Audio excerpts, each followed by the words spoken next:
Sabi ng Bible ay hindi po relihiyon or membership sa isang relihiyon or pakianib sa isang relihiyon para ikaw ay maligtas. Very firm ang Bible ng salvation is only found sa isang pangalan, kay Jesus Christ. Maraming mga taong nagsasabi na magpapakabait ka lang ay maliligtas ka na. Maraming mga taong nagsasabi, dapat magpa-member ako dito para maligtas na ako. Pero noon pa man, sa buhay pa ng mga Israelites, sa about law, ay hindi na ganito ang practice or practices. Sa panahon nila, may tinatawag na cities of refuge. Yan mismo ang amin pong devotion kanina sa magkape. Halika at pag-usapan natin ito. Paano po nakashadow ang cities of refuge sa buhay ni Jesus Christ? Sa panahon ng Israel, kapag may taong nasa panganib, kailangan niyang tumakbo papunta sa city of refuge para siya ay maligtas. Ang kaligtasan ay wala sa kanyang mabubuting gawa. Wala rin sa kanyang pangalan o pinagmulan. Ang kailangan niya lang tumakbo sa refuge na ibinigay ng Panginoon.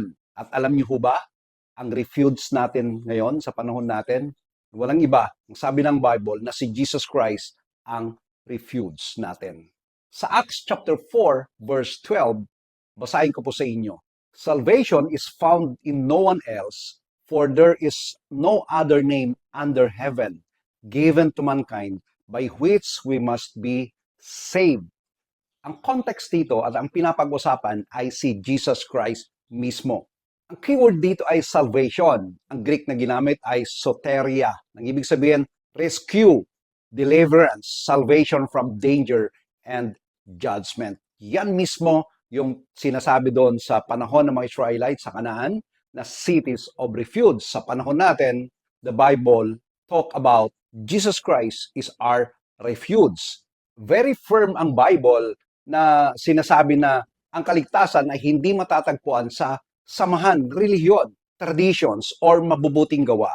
Ang kaligtasan ay matatagpuan lamang kay Jesus Christ. Hindi ibig sabihin na masama ang relihiyon. Hindi rin ibig sabihin na masama ang membership. Pero ang reality, ang relihiyon ay hindi ka pwedeng save. Only Jesus can save you.